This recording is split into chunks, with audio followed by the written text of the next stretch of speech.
The first half of the year, though, closed out on a strong note for ETFs. Overall inflows for U.S.-listed ETFs, which includes funds tied to stocks, bonds, and commodities, reached $200.6 billion at the end of June. That's compared to the $298.7 billion seen from the year prior. As part of this week's ETF report brought to you by Invesco QQQ, let's bring in Ben Slavin, who is the BNY Mellon Global Head of ETFs Asset Servicing. Great to have you here with us this morning, Ben. So what are the most promising ETFs that you see for the second half of the year?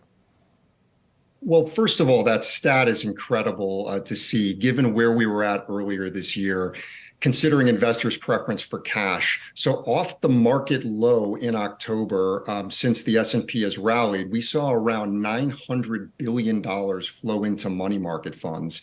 And as that statistic shows, it's quickly reversed. We saw 73 billion come into the ETF industry in just the last couple of weeks. And so you can see how quickly we're making up ground, and investors are starting to tilt their portfolio back towards equities. But certainly the flows would dictate that it's been pretty selective in terms of where investors are looking to put that cash. What are some of the more pronounced themes that you've seen investors really start to gravitate towards?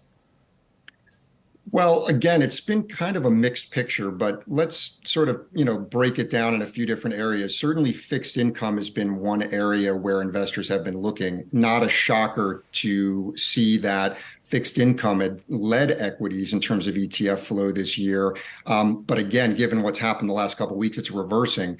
But there are selective opportunities, such as, emerging market bonds is an interesting place to look at, and started to see some investor appetite come back into that market, given the performance. We've seen that lead the pack in terms of fixed income, in terms of performance this year. So there are several different ETFs that track those markets.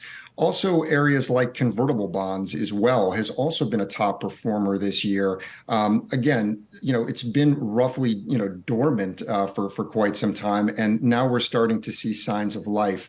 Other areas, certainly in small caps, again, more of a recent phenomenon where we've started to see that category come back to life. And products like iShares IWM, which tracks the Russell 2000, has started to see investor interest, and also that's looking, as it's been starting to outperform really the last few weeks, but certainly been a laggard since we've seen this market rally off the bottom. Several years back, all of the talk was about how millennials were really embracing ETFs. Has the kind of makeup of investors that have tried to, or at least put more attention towards ETFs, has that shifted at all? And if so, where?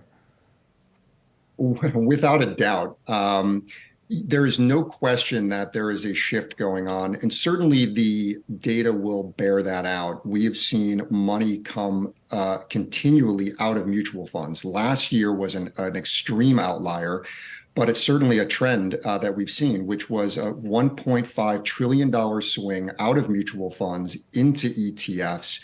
And, there are several reasons for this. I mean, certainly the liquidity, the fact they're low cost, the tax efficiency is all driving that.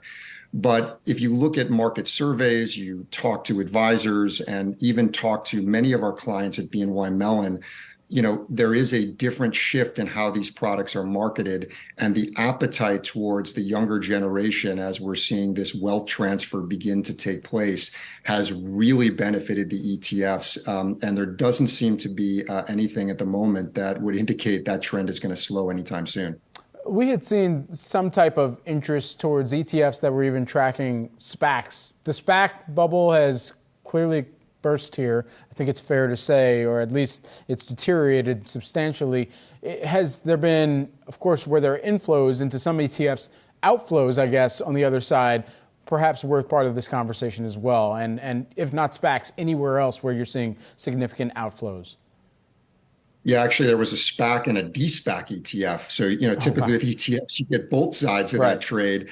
But what I would say is these thematic ETFs, quote unquote, which are quite popular in the ETF market, and we've seen several, indications that, again, this trend will continue.